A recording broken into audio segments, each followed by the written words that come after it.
U subotu je u sportskoj dvorani u Vojkovićima završen prvi kup prijateljstva Radivoj Korać, super jaki košarkaški turnir u kadetskom uzrastu na kojem su učešće uzeli slavna Barcelona, Partizan MTS, Bosna ASA BH Telekom i OKK Beograd. U posljednjoj utakmici turnira Partizan je rezultatom 103-91 savladao Barcelonu i na taj način superiorno osvojio pehar namijenjen pobjedniku. Drugo mjesto zauzela je Barcelona, treća je bila Bosna, a ekipa OKK Beograd je zauzela četvrto mjesto. Trener Beograđana istakao je da je veoma zadovoljan kako organizacijom, tako i igrama svog tima.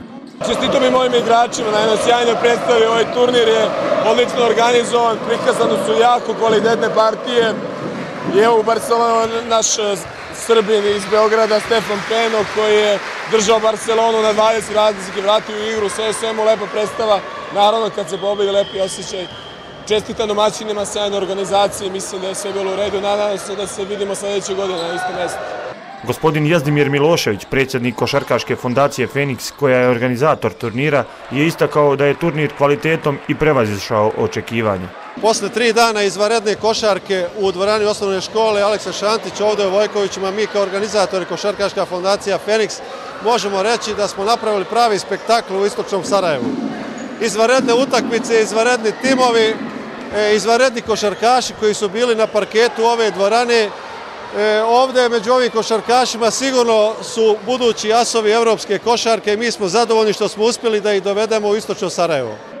Milošević je dodao da sljedeće godine treba očekivati još veću konkurenciju. Sljedeće godine planiramo isto tako organizaciju Kupa prijateljstva Radivoj Korać. Barcelona je već potvrdila svoje učešće iduće godine i to sa svojim najjačim timom i ostale ekipe vjerovatno će prihvatiti naš poziv, a razmišljamo možda i o proširenju ovog turnira, sve zavisi od naravno od finansijske konstrukcije ako je budemo mogli zatvoriti. Pored timskih priznanja dodijeljena je i nagrada za najboljeg strijelca turnira, a laskavo priznanje je ponio mladi košarkaš OKK Beograda Luka Pavlović, momak koji je svojim igrama oduševio publiku. Trodnevno takmičenje je u potpunosti opravdalo očekivanja, a novi kup prijateljstva u čast neprevaziđenom Žućku zakazan je za sljedeću godinu.